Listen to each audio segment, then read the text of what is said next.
When I was fairly new in the priesthood, I was called to go visit a parishioner who was dying at home. Her name was Fran, and she had a lung disease that was turning her breathing tubes to stone. And I think just that description can help any of us to understand how scary that is, how difficult a diagnosis that would be. And I asked her, "Do you ever feel mad at God?" And she looked at me like the question made no sense. She said, "What do you mean?" I said, "Well, do you ever ask God, why me?" And she said, "I know why me. Because I can handle it." And I was amazed at Fran. She did not ask, "Why is this happening?" She said, "I can handle this." Fran knew that dying was part of the journey.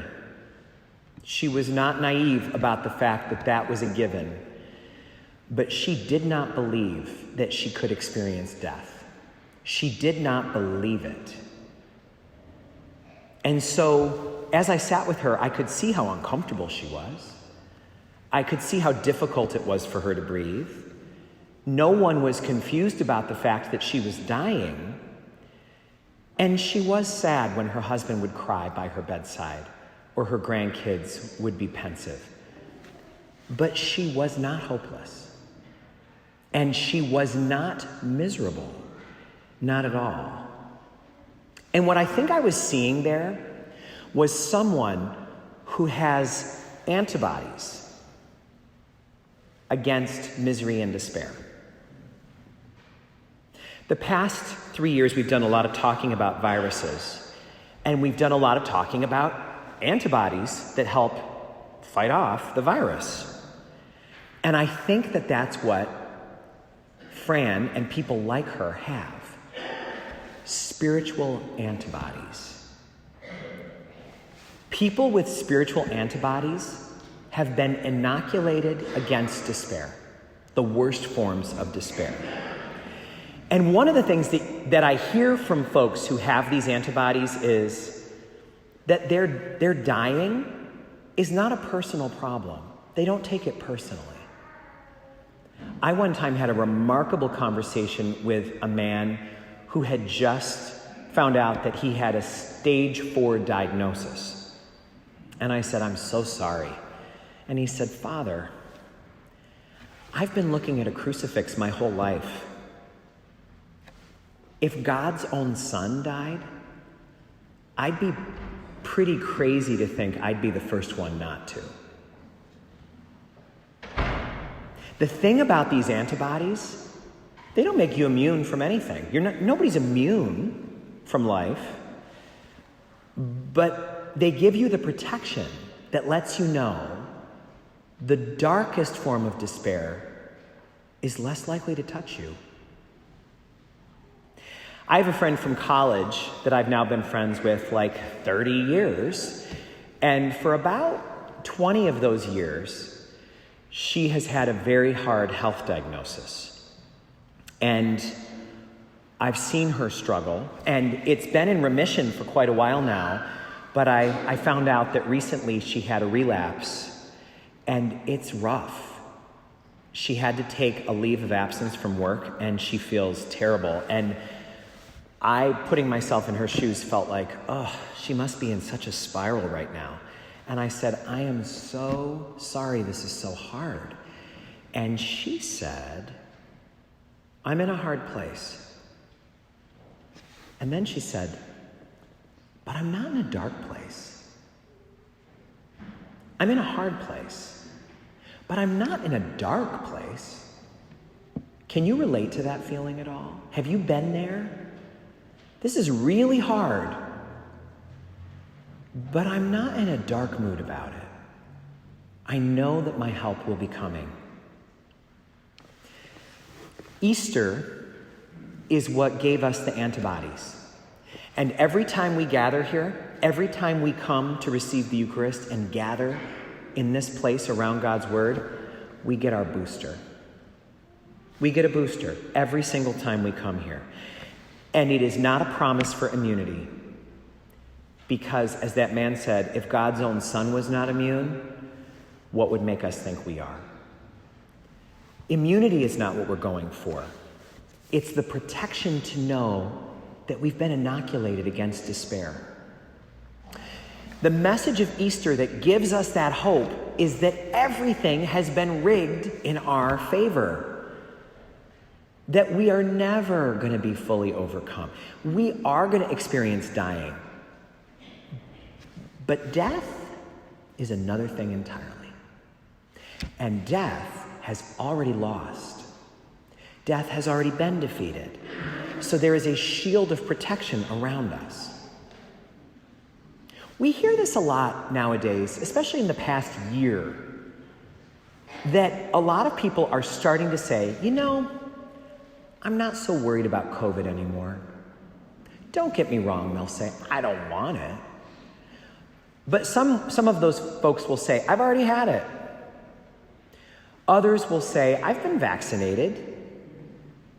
I've got antibodies. And what I've heard them say, sometimes even in these words, is, I don't want this, but if I get it, things are rigged in my favor.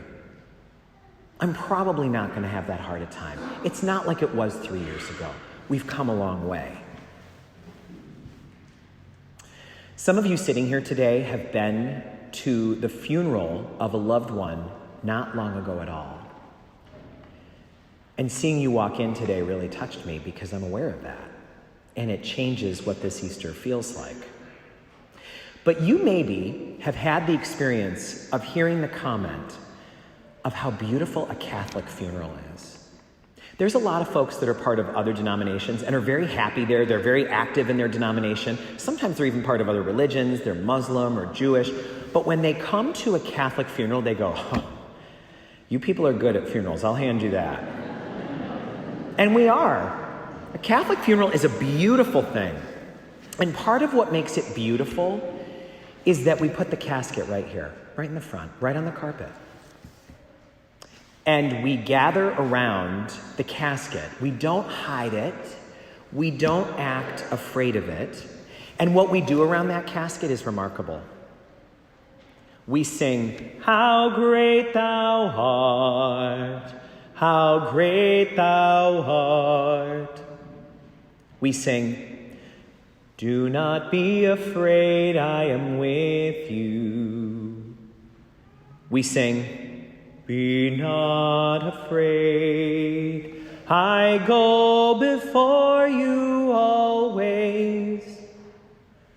We sing, and I will raise you up on the last day. And then we come up right next to the casket and receive the Eucharist. Like as if to say, we're not afraid of you. We surround death with life. And we say, we don't even believe in you. Dying we know is true. But death? We don't buy it.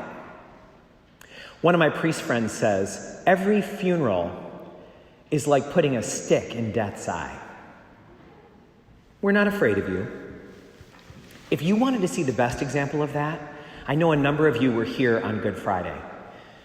What happened on Good Friday was amazing.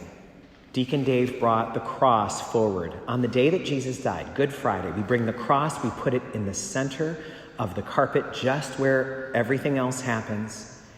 And everyone came up and kissed it. They kissed the murder weapon. We brought our children forward. There were kids coming up to kiss the murder weapon. Sometimes it was families. There'd be two grandparents and a child, or there'd be a couple. They came forward as if they were kissing the stretcher their loved one expired on. Talk about being immunized. It would have been enough if we looked at the cross on that day and just didn't flinch. But no, we walked up and we kissed the thing. What a defiance. What a bold defiance. As if to say, I'm not scared of you, death. As a matter of fact, wood of the cross, you were instrumental in everything being rigged in my favor. So thank you. I'm not afraid of you. A good question for us on this Easter morning might be, how inoculated are you against despair and misery? How are your antibodies doing? Do you have the antibodies you need for what could happen tomorrow? No one knows what's going to happen tomorrow. We never have. What's going to happen? But we know that if we have the antibodies, we will face it with God. Nothing is going to stop us from going through struggles, and there's no such thing as being immune. But even when we find ourselves in a hard place, that doesn't mean we have to be in a dark place. There's no reason for gloom.